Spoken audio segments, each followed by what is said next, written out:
바이든 미 대통령이 대중국 견제를 위한 새로운 안보 협의체를 출범시키면서 중국이 강력 반발하고 있습니다. 중국의 관변 매체들은 군사적 충돌 가능성까지 경고하고 나섰는데요. 베이징 연결해서 자세한 내용 살펴보겠습니다. 임광빈 특파원.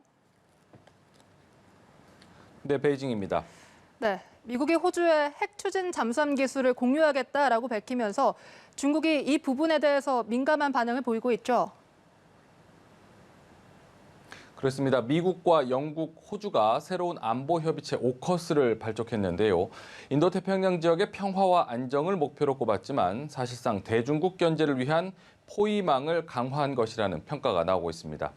특히 미국과 영국이 호주의 핵 잠수함 보유를 위한 기술을 제공하기로 한 데 대해 중국은 강하게 반발하고 있습니다. 지역의 평화, 안정을 심각하게 해치고 또 군비 경쟁을 심화시키는 일이며 국제 핵 비확산 노력을 해치는 일이라고 비판한 것입니다. 美英向澳大利亚出口高度敏感的核潜艇技术，再次证明他们将核出口作为地缘政治博弈的工具，采取双重标准，这是极其不负责任的行径。 중국 정부의 입장을 대변하는 관변 매체들은 군사적 충돌 가능성까지 언급하며 최악의 사태에 대비하라고 경고했습니다. 환구시보는 미국에 대해서 중국에 맞설 동맹국 결집을 위해 이성을 잃고 대립과 파괴를 만들고 있다고 지적을 했고요. 또 호주를 향해서는 군사적으로 무모한 행동을 한다면 중국의 일벌백계 대상이 될 것이라고 주장을 했습니다. 중국의 공산당 기관지인 인민일보는 미국을 향해서 세계 안정에 가장 큰 장애물이라고 비판했습니다. 네, 미국의 압박에 맞서서 중국도 러시아와 협력 의지를 강조하고 있다고요. 왕이 중국 외교부 장관 세르게이 라브로프 러시아 외무장관이 상하이 협력기구 정상이사회가 열리는 타지키스탄의 수도 두샨베이에서 만났습니다. 상하이 협력기구는 미국을 겨냥해 중국과 러시아 주도로 지난 2001년에 출범한 정치, 경제, 안보 협의체인데요. 왕이 부장은 이 자리에서 중국은 러시아와 함께 제2차 세계대전 승리의 성과를 유지하고 국제 공평과 정의를 수호하기 원한다고 말했습니다. 라브로프 장관도 유엔 등 다자 무대에서 아시아 태평양 문제에서의 밀접한 협력을 희망한다고 화답했다며 중국 외교부가 밝혔습니다. 중국 외교부 발표문에는 오커스를 언급했다는 내용은 확인되지 않았지만 미국 주도의 반중국 협의체 오커스가 출범한 직후라는 점에서 이와 관련한 논의가 있을 것으로 관측이 되고 있습니다. 미국뿐만 아니라 유럽연합, EU 역시 대중국 견제 전략에 동참하고 있는 모습을 보이고 있습니다.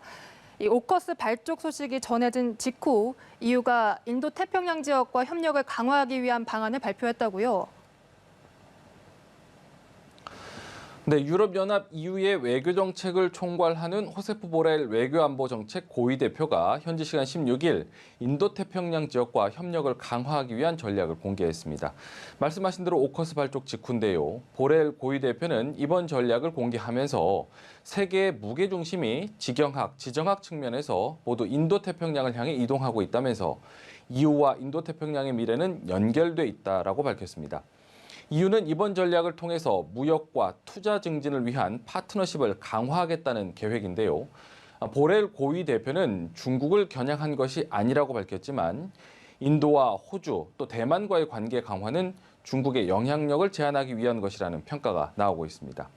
특히 중국이 민감할 수 있는 대만과의 무역 합의도 모색하겠다는 뜻을 밝혔습니다. EU 집행위원회는 이번 전략에서 인도태평양 지역 내 항행의 자유 등을 지원하기 위해서 EU 회원국의 해군을 배치하는 방안도 살펴보겠다고 밝혔는데요. 로이터 통신은 남중국해를 통해서 선박을 보내는 등의 조치를 의미할 수 있다는 분석을 내놓았습니다. 앞서 중국과 유럽연합 이미 대만 문제를 놓고 설전을 벌이기도 했는데요. 앞으로 중국의 반응도 지켜봐야겠네요. 그렇습니다. 리투아니아는 지난 7월 유럽 국가 가운데 처음으로 대만 대표처를 설치하면서 중국과의 갈등을 빚어왔습니다. 다른 유럽 국가들이 타이페이 대표처 등으로 우회해서 부르는 것과 달리 사실상 대만을 하나의 국가로 인정했기 때문인데요. 하나의 중국 원칙에 따라서 대만을 국가로 인정하지 않고 있는 중국은 지난달 10일 리투아니아 주재 중국 대사를 소환했고 또 중국 주재 리투아니아 대사의 철수도 요구를 했습니다. 이어서 리투아니아와 화물열차 운행도 일방적으로 잠정 중단하는 등 경제보복에도 나섰는데요. 그런데 하반기 EU 의장국인 슬로베니아가 중국의 이 같은 조치를 비난하면서 중국도 발끈한 것입니다. 중국 외교부는 대만 관련 리투아니아 문제는 옳고 그름이 분명하다면서 민감한 대만 문제로 중국과 EU 관계에 새로운 문제를 일으키지 말아야 한다고 밝혔습니다. 이 때문에 EU가 공개한 인도태평양 지역과 협력을 강화하기 위한 전략에 중국의 반발 강도 역시 작지 않을 것으로 전망됩니다. 이런 가운데 중국과 대만과의 군사적 긴장감도 높아지고 있습니다. 대만이 군전력 향상을 위한 특별 예산을 확정했다고 하죠. 그렇습니다. 대만이 미사일 시스템과 방공 시스템, 또 고효율 함정 등 국방 전력 향상을 위해 2,400억 대만 달러, 우리 돈으로 10조 1,000억 원이 넘는 특별 예산을 확정했습니다. 이번 예산과 관련해서 차이잉원 정부가 급박해지는 양안 관계에 대응하기 위해 원점 타격용 장거리 미사일 양산 등을 앞당기려 한다는 관측이 나오고 있습니다. 최대 사정거리 1,200km로 상하이와 샨샤댐 타격이 가능한 크루즈 미사일과 초음속 대함 미사일, 또 중국 동남부 연안 미사일 기지를 공격할 수 있는 미사일과 무인기, 또 양산형 스텔스 초계함 등에 필요한 예산이 포함된 것으로 전해졌습니다. 왕신룽 대만 국방부 부부장은 향후 5년간 필요한 모든 시스템의 장비 구축에 노력할 것이라고 밝혔는데요. 대만군은 최근 중국군의 무력 침공을 상정한 한광 훈련을 진행하고 있습니다.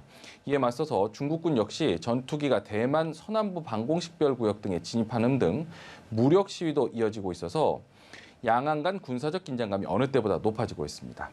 지금까지 베이징에서 전해드렸습니다.